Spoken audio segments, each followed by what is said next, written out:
Convention Center in New Orleans. Jayson, thank you for joining. I know you're promoting something big here. It's called Icon Racing. So can you tell everyone a little bit about that? When did you get launched? So we're just getting it going. Icon Racing partnerships. We raised $3 million last year to buy horses for our first fund, our first partnership. We just launched the podcast, Off the Rail podcast for Icon Racing LFG. You can check us out on all the socials, Icon Racing LFG. Twitter, X, whatever you call it. I'm new to this whole this social media gig, but the podcast there's not a great horse racing podcast out there for people that aren't into horse racing. Everything's kind of geared. All the podcasts are geared for like bettors and gamblers inside the sport. So we kind of want to bridge the gap and bring new owners into the sport, bring new people in, and help make horse racing great again. Wow, that's amazing. I love it. So where can we find this podcast?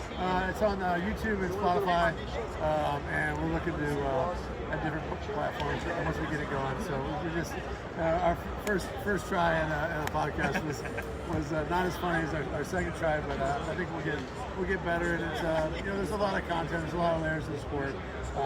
My co-host Sean Kelly, he played 12 years in the big leagues. No, Sean. Awesome dude from Louisville. So we got a lot in common. I brought him with me to the Belmont last year when we won the Belmont with Dornock, and he was kind of been my good luck charm. So keeping him around. So for you, what's it like being here at Radio Row? A different experience from the World, getting ready for a World Series, but just talk about what's it like being here promoting your business. Yeah, I had no idea that this is what it was. Like I've been a part of a couple World Series, and it's I think it's different as a player. I don't, so that media set up differently. Obviously, this is different than the World Series. So it's been cool. It's an awesome place to help promote what I'm doing with Icon Racing, and just be come be part of the fun here in New Orleans. This is an unbelievable town, and go Birds. Yeah. Speaking of the World Series, you've been to two of them, and you won one. And just talk about some of the best moments during the World Series, and how did you prepare as a team? I think once you get to this stage, like the pressure's off. Yeah. Obviously, you want to win, but just getting here is the Accomplishment. That's what you want. That's where you want to be. It's like running a horse in the Kentucky Derby. Yeah, you want to win, but like just having a horse in the Kentucky Derby and being all part of it, the glitz, the glamour, the whole week, and walking your horse over, that in itself is winning. So.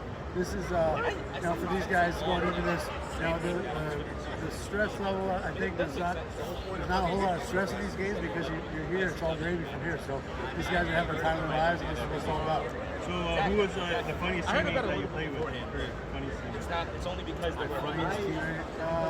I would say we had a setup guy in Philly, Ryan Matson. Oof! I got some stories on Ryan Matson. Ryan Matson's funny dude. I don't know what he's doing now, but he could be doing stand-up wherever he's at. He's one of those guys. I know you're going to pick for the Super Bowl. So what do you think the score will be? I don't do totals, but I'm an avid sports bettor. I love the Birds in the first half. I tease them up to 3.5 overall for the total for the overall bet. Just I'm a little leery of the second half funny business with the Chiefs. They always seem to find a way to stay in games and win. So Birds first half. All right, so there you have it. World Series champion Jayson Werth, live from the Convention Center in New Orleans. There you have it. Thank you. Thanks, guys.